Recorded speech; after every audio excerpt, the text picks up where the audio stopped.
Police वाली देवरानी। दिव्या एक आलसी किस्म की लड़की थी।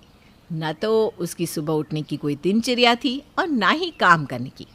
दिव्या की लेट लतीफ़ी के कारण ससुर और पति दोनों को ही चाय, नाश्ता और टिफ़िन समय पर नहीं मिलता था, जिसके कारण सुजाता अपनी बड़ी बहू दिव्या से हमेशा परेशान ही रहती थी।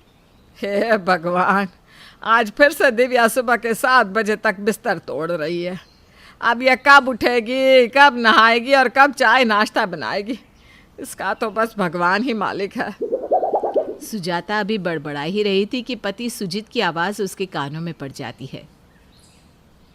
2 औरतों के घर में होने के बाद भी कभी समय से चाय नहीं मिल सकती इस घर में। अरे मैं पूछता हूँ गुड्डू की माँ कि तुम चाय बना रही हो या अभी तक बहू के दरवाजे पर खड़ी उसका मुंह ताक रही हो। पति की आवाज़ सुनकर वो अपनी किस्मत को कोसती रसोई में घुस जाती है। बहू आ गई है, लेकिन मजाल है जो इस बूढ़ी सास को ज़रा सा भी आराम मिल जाए। इस दिव्या से तो मुझे ढेले भर की उम्मीद नहीं है। अब तो बस मैं छोटी बहू लेकर आऊँगी और वही मेरे दुख दूर करेगी, मेरे पैर दबाएगी, मुझे आराम देगी। सोच कर ही मज़ा आ गया। भाग्यवान मेरे मित्र राजेश का फ़ोन आया था, उसने भागवत पाठ रखवाया है। अब मुझे तो दुकान पर काम है, तो तुम ज़रूर चली जाना। ठीक है जी, पहुंच जाऊंगी, आप चिंता ना करो। दोपहर में जल्दी जल्दी तैयार होकर सुजाता राजेश के यहाँ पहुंचती है पूजा खत्म होने के बाद। अरे भाभी जी, इतने सालों बाद आपके दर्शन हो गए, आनंद ही आ गया। अच्छा, आपकी गुड्डू के क्या हाल चाल है? सुना है उसकी सरकारी नौकरी लगी है। हाँ भाई साहब, गुड्डू के लिए ही लड़की देख रहे हैं आप। बस कोई अच्छी लड़की मिल जाए तो हमारी जिम्मेदारी भी खत्म हो। सुकन्या बेटा, यहाँ तो आना। सुजाता देखती है कि राकेश के बुलाने पर एक लड़की पुलिस की वर्दी में उनकी ओर चली आ रही थी। अरे भाई साहब, इस पुलिस वाले को क्यों बुला रखा है? कथा में कोई चोर उचक्के घुस आए थे क्या? अरे नहीं नहीं भाभी जी, ये तो मेरी बेटी है सुकन्या, यूपी पुलिस में दरोगा है। अरे वाह भाई साहब, आपकी नाक ऊंची कर दी बेटी ने। बहुत खुशी हुई बिटिया से मिलकर। अब क्या बताऊँ बहन जी, लड़की तो हमारी बहुत काबिल है, लेकिन कोई अच्छा रिश्ता नहीं मिल पा रहा, इसलिए आजकल थोड़ा परेशान रहता हूँ। अच्छा, भाई साहब अगर कोई फ़ोटो हो सुकन्या की तो दे दीजिए, कोई अच्छा लड़का होगा तो हम खबर कर देंगे। सुजाता सुकन्या की फ़ोटो लेकर घर आ जाती है और आकर अपने पति सुजीत को दिखाने लगती है। देखिए ना, कितनी अच्छी पर्सनालिटी है ना सुकन्या की। क्या रौब है चेहरे पर। पुलिस की नौकरी में। हमारे गुड्डू के लिए इससे अच्छी लड़की कहाँ मिलेगी। आप अपने मित्र से इन दोनों के लिए रिश्ते की बात चलाइए ना।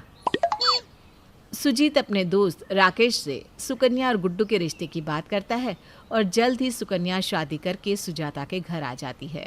शादी के 2 दिन बाद। बेटा सुकन्या, मेरे पैरों में ना बड़ा दर्द रहता है। कमर दर्द से ना खड़ा हुआ जाता है, ना पैरों से चला जाता है। अब ये बड़ी बहू तो किसी काम की है नहीं। मुझे तो बस तुझसे उम्मीद है बेटा कि तू मेरा दर्द और तकलीफ समझेगी। सुकन्या सास की बातें सुनकर मुस्कुरा देती है। अगले दिन सुबह 5 बजे। सासू माँ, आपको पता है ना आपके घुटने और कमर में दर्द क्यों रहने लगा है? आपके यूं सुबह 7-8 बजे तक बिस्तर पर सोते रहने के कारण। कल से आप मेरे साथ सुबह 4 बजे उठेंगी और फिर हम पार्क में जाकर हरी हरी घास पर टहलेंगे। आप देखिएगा माँ जी, एक ही महीने में आपके घुटनों का दर्द रफू चक्कर हो जाएगा। हे भगवान, मैंने तो सोचा था मेरे दर्द की बात सुनकर ये सारे काम निपटा दिया करेगी और मैं सुकून से जीऊंगी, लेकिन यहाँ तो उल्टा ही हो गया। बेचारी सुजाता 4 बजे उठकर सुकन्या के साथ पार्क में 1 घंटा कसरत और वॉक करके जब घर लौटती है तो उसकी थकान से बुरी हालत हो जाती है। थकान की मारी सुजाता जाकर अपने कमरे में सो जाती है और 9 बजे तक सोती ही रहती है। 9 बजे। अरे गुड्डू की माँ, कहाँ हो तुम? लो, 9 बज रहे हैं और इन सास बहू का कोई अता पता नहीं। अरे आप उठोगी भी? और कुछ ना सही, कम से कम 1 कप चाय तो पिला दो, फिर हम अपने काम पर चले। हाय हाय, मुझसे तो पैरों से हिला भी नहीं जा रहा।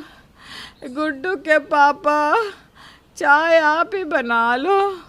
इस सुकन्या ने तो चलवा चलवा कर मेरे पैर ही बेकार कर दिए। और सुनो, गोल्डी को मेरे कमरे में भेजो ज़रा। हाँ माँ, क्या बात है, आपने बुलाया? अरे बेटा, कल वॉशिंग मशीन ख़राब हो गई थी। अब इतना बड़ा परिवार है, बिना वॉशिंग मशीन के कपड़े कौन धोएगा? और तेरी बीवी से तो अपना काम हो जाए वही बहुत है। ठीक है माँ, मैं करवा दूंगा, आप परेशान मत हो। तभी सुकन्या बहू वहाँ आ जाती है। अरे नहीं नहीं माँ जी, आज से मशीन से कोई कपड़े नहीं धोएगा। हम सभी को अपने अपने काम खुद ही करने चाहिए। कपड़े और बर्तन धोने से हाथ की मांसपेशियाँ मजबूत होती हैं। क्या आप नहीं चाहती कि आपके हाथ पैर बुढ़ापे में बिल्कुल स्वस्थ रहें? आज से सब अपने अपने काम खुद अपने हाथ से ही करेंगे।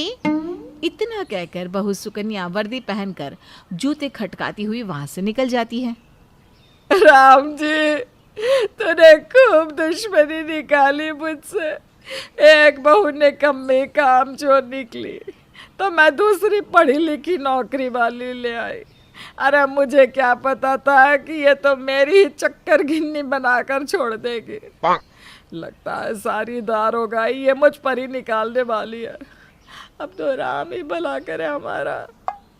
अगले दिन फिर से सुबह 4 बजे बहू सुकन्या सास का दरवाज़ा खटखटाती है।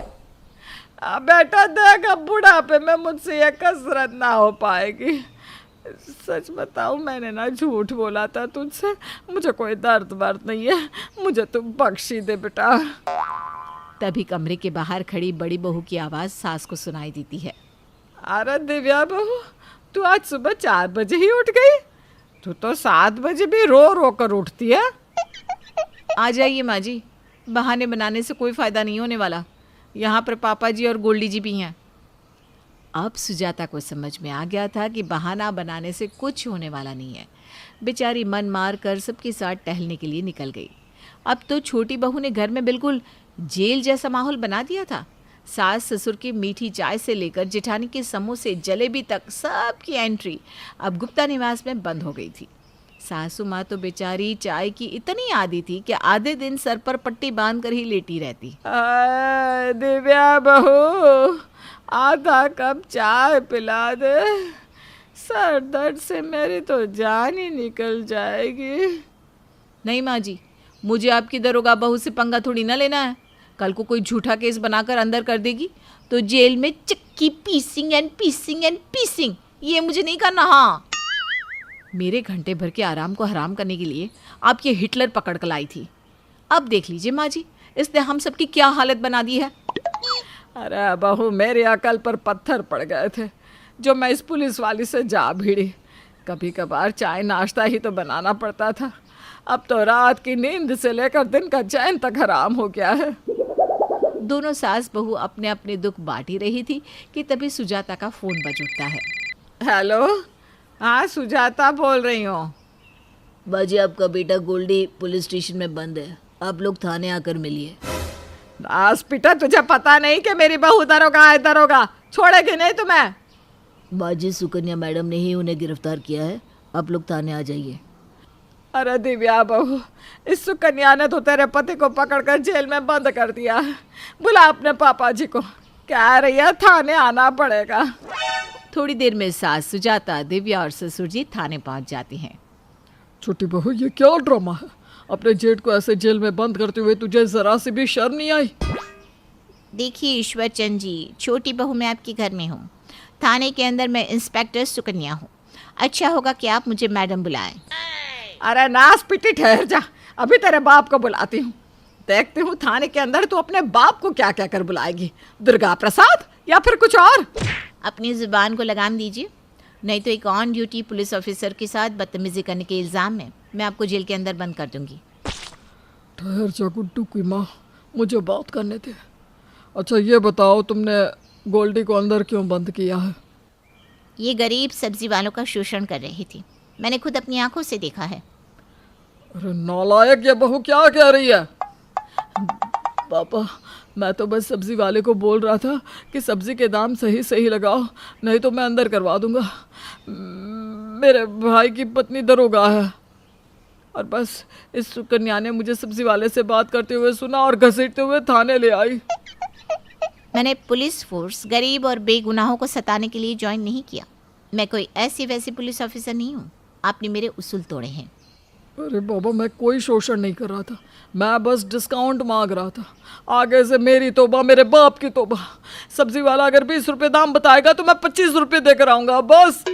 आप लोग अगर इनकी जिम्मेदारी लेते हैं तो मैं इन्हें छोड़ देती हूँ, लेकिन ध्यान रहे आगे से अगर कोई भी कानून तोड़ा तो मैं छोड़ूंगी नहीं। उस दिन तो सुजाता और ईश्वर चंद्र जी बेटे को लेकर घर आ जाते हैं, लेकिन इस दिन के बाद घर में सुकन्या का ऐसा खौफ फैला था कि सपने में भी किसी ने नियम कानून नहीं तोड़े। अरे भाई, अब बहू रानी भई कोतवाल तो डर तो लगेगा ही, क्यों? ठीक कहा ना। सबको समझाने वाली सुजाता अब बहू के सख्त अनुशासन की आदी हो गई थी और एक अच्छी बच्ची की तरह सुकन्या की सारी बातें मानने लगी।